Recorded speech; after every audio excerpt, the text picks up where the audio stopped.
മലയാളികളുടെ ജനപ്രിയ നായകൻ.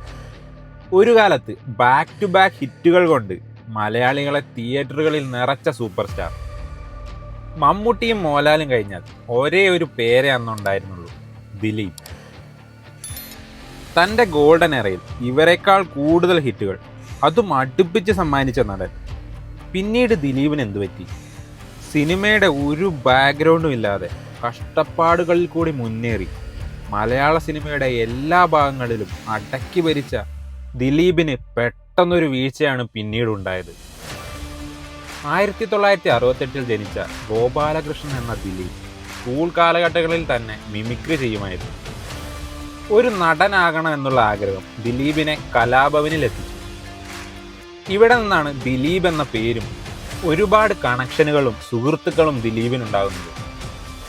അന്ന് നാദിർഷയോടൊപ്പം ചെയ്ത ദേ മാവേലിക്കൊമ്പത്ത് എന്ന ഓഡിയോ കാസറ്റ് വൻ വിജയമായിരുന്നു. പിന്നീട് ഏഷ്യാനെറ്റിലെ ചെറിയ TV പ്രോഗ്രാമായ കോമിക്കോളയിലൊക്കെ ദിലീപിന് അവസരം ലഭിച്ചു.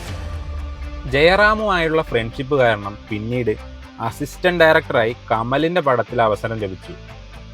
ഒരുപാട് ചെറിയ റോളുകളും ഡബ്ബിങ്ങുകളും ചെയ്തു കടന്നിരുന്ന ദിലീപിന് 1994 ഇറങ്ങിയ മാനത്തെ കൊട്ടാരാണ് ഒരു ബ്രേക്ക് ത്രൂ നൽകിയത്.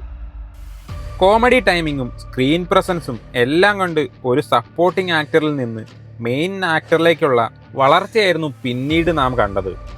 പ്രൊഡ്യൂസേഴ്സ് ദിലീപിലെ ബാങ്കബിൾ ഹീറോയിനെ തിരിച്ചറിയുന്ന സ്റ്റേജ്.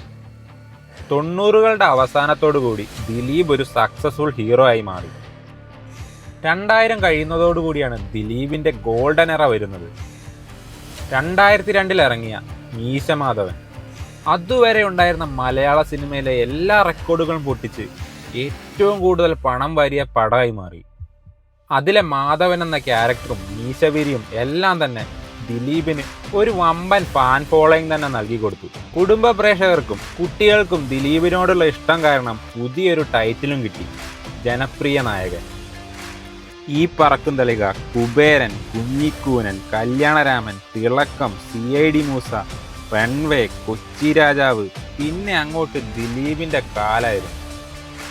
ഇതിൻ്റെ ഇടയിൽ ദിലീപ് സ്വന്തം പ്രൊഡക്ഷൻ കമ്പനി തുടങ്ങി, ഗ്രാൻഡ് പ്രൊഡക്ഷൻ. അതിൻ്റെ ഫസ്റ്റ് പടമായിരുന്നു CID മൂസ. കോമഡി മാത്രം ചെയ്തിരുന്ന ദിലീപിൽ നിന്ന് മാറി ആക്ഷൻ, ഇമോഷണൽ ഇതെല്ലാം ചെയ്യുന്ന ഒരു സൂപ്പർ സ്റ്റാറായി മാറുകയായിരുന്നു ദിലീപ്. ഇതിനെല്ലാം ഉപരി മറ്റാരും ചെയ്യാൻ മടിക്കുന്ന, അല്ലെങ്കിൽ ദിലീപിനെ കൊണ്ട് മാത്രം ചെയ്യാൻ പറ്റുന്ന പല ക്യാരക്ടറുകളും ഈ കാലത്ത് നമുക്ക് കാണാൻ പറ്റി. നായക നടനായി എത്തുന്ന സമയത്താണ് മലയാള സിനിമയിൽ കത്തി നിന്ന മഞ്ജു വാര്യനെ ദിലീപ് കല്യാണം കഴിക്കുന്നത്. പിന്നീട് 2015 ഡിവോഴ്സായി. അതേ വർഷം തന്നെ കാവ്യ മാധവനെ കല്യാണം കഴിച്ചു. ഒരുപാട് വിവാദങ്ങൾക്ക് വഴിവെച്ച സംഭവങ്ങളായിരുന്നു ഇതെല്ലാം. ഇതിനെ സപ്പോർട്ട് ചെയ്തും എതിർത്തും കുറേ പേര് മുമ്പോട്ട് വന്നു. ബട്ട് അറ്റ് ദി എൻഡ് അത് അവരുടെ പേഴ്സണൽ ചോയ്സാണ്. ആസ് എ പ്രൊഡ്യൂസർ ദിലീപിൻ്റെ പ്രൊഡക്ഷൻ കമ്പനിക്ക് ഒരുപാട് പുതുമുഖങ്ങളെ മലയാള സിനിമയ്ക്ക് നൽകാൻ സാധിച്ചു. വിനീത് ശ്രീനിവാസൻ്റെ മലർവാടിയെല്ലാം ദിലീപാണ് പ്രൊഡ്യൂസ് ചെയ്തത്. മലയാള സിനിമയിലെ എല്ലാ സൂപ്പർ സ്റ്റാറുകളെയും വെച്ച് 2008 പുറത്തിറങ്ങിയ 2020 അത് ദിലീപാണ് പ്രൊഡ്യൂസ് ചെയ്തത്. ദിലീപ് ആയതുകൊണ്ട് മാത്രമാണ് ആ ഒരു സിനിമ അന്ന് സംഭവിച്ചത്. ആ ഒരു സിനിമയ്ക്ക് ശേഷം ദിലീപിന് മലയാള സിനിമയിലെ എല്ലാ മേഖലകളിലും കൂടുതൽ ആധിപത്യം നേടിയെടുക്കാൻ സാധിച്ചു.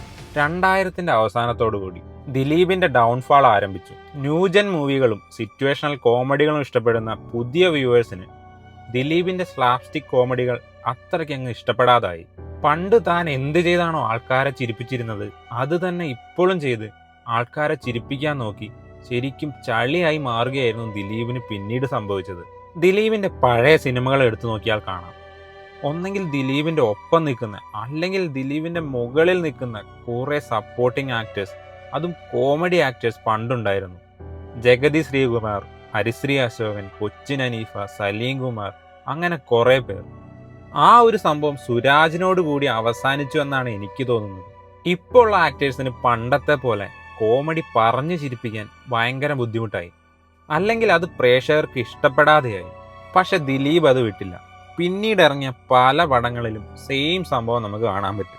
മിസ്റ്റർ മരുമകൻ, കമ്മത്താൻ കമ്മത്ത്, ശൃംഗാരവേലൻ, വില്ലാളി വീരൻ, മര്യാദരാമൻ, കിങ് ലയർ, അങ്ങനെ പോകുന്നു ആ ലിസ്റ്റ്. വളരെ സ്വാഭാവികമായി കോമഡി ചെയ്തിരുന്ന ദിലീപിൽ നിന്ന് മുഖം കൊണ്ട് കോപ്രായങ്ങൾ കാണിക്കുന്ന ഒരാളിലേക്കുള്ള വീഴ്ചയായിരുന്നു ഈ പടങ്ങളെല്ലാം.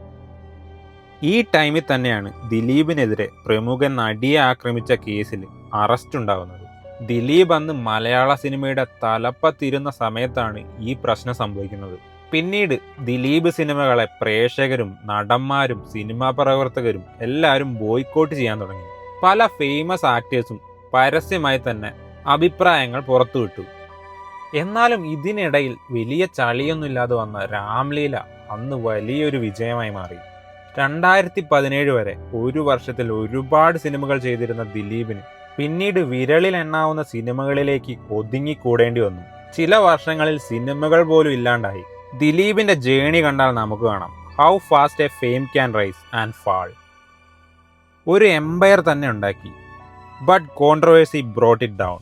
ദിലീപിന് ഇനി ഇതെല്ലാം തിരിച്ചു പിടിച്ച് റീബിൽഡ് ചെയ്യാൻ പറ്റുമോ?